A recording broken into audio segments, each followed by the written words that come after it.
એક નાનો છોકરો એની મમ્મી સાથે મેડિકલ સ્ટોરમાં જાય છે કેમ કે એની દાદીની તબિયત ખરાબ છે. ડોક્ટરે એક ઇન્જેક્શન લખી આપેલું હોય છે અને છોકરો વારંવાર ઇન્જેક્શનને જોતો હોય છે કારણ કે એને ખબર છે કે આ ઇન્જેક્શનથી એના દાદી સાજા થઈ જશે. એટલે મમ્મી કાઉન્ટર પર જઈને પૂછે છે કે કેટલા થયા, પણ ઇન્જેક્શન એટલું મોંઘું હોય છે કે એની પાસે ઇનફ પૈસા નહોતા. મમ્મી પર્સમાં રહેલા બધા પૈસા ગણે છે પણ થોડા કોઈન્સ ઘટે છે અને મેડિકલ સ્ટોર વાળો કહે છે કે સોરી મેડમ, ઇન્જેક્શન નહીં મળે. છોકરો શાંતિથી એની મમ્મીને જોવે છે અને મમ્મી ઉદાસ થઈને એના દીકરાને કહે છે કે ચાલ બેટા પછી લઈ લેશું. અને બંને સ્ટોરની બહાર નીકળવા લાગે છે પણ એટલામાં જ પાછળ ઉભેલો એક માણસ આ બધું જોતો હોય છે અને દોડતો દોડતો આવે છે અને મમ્મીના હાથમાં એ ઇન્જેક્શન મૂકે છે. ત્યારે કહે છે કે આ મારા તરફથી. ત્યારે દીકરાના મમ્મી કહે છે કે ના, આ હું ના લઈ શકું. પણ છોકરો તો હવે ખુશ થઈ જાય છે કારણ કે એમને લાગે છે કે દાદી હવે ઠીક થઈ જશે. પછી મમ્મીએ માણસને કહે છે કે તમારો નંબર આપો, હું થોડા થોડા કરીને પૈસા પાછા આપી દઈશ. એટલે માણસે પોકેટમાંથી એક નાનો પેપર બહાર કાઢે છે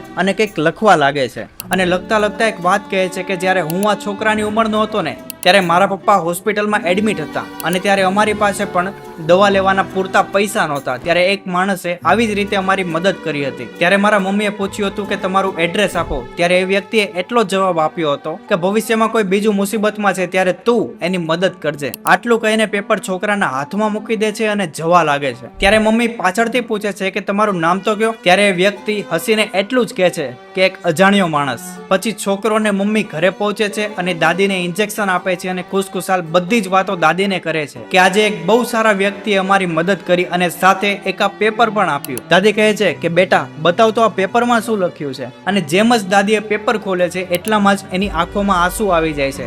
શા માટે? કારણ કે 25 વર્ષ પહેલા જે માણસે આ છોકરાની મદદ કરી હતી એ વ્યક્તિ આ દાદી જ હતા. અને પેપરમાં માત્ર એક જ લાઈન લખેલી હોય છે, kindness never stops, it just change hands. એ જ મદદ વર્ષો પછી ફરી પાછી આવી હતી. એટલા માટે જ કહ્યું છે કે તમે કોઈના માટે કરેલું સારું કામ એ ક્યારેય બગડતું નથી. એ કદાચ આજે પાછું ના આવે પણ એક દિવસ જરૂર પાછું આવે છે, કોઈ બીજા રૂપમાં કે કોઈ બીજા માણસ દ્વારા. એટલે જ્યારે પણ કોઈ વ્યક્તિ વધારે મુસીબતમાં દેખાય ને ત્યારે વધારે વિચારવાનું નહીં, મદદ કરી દેવી.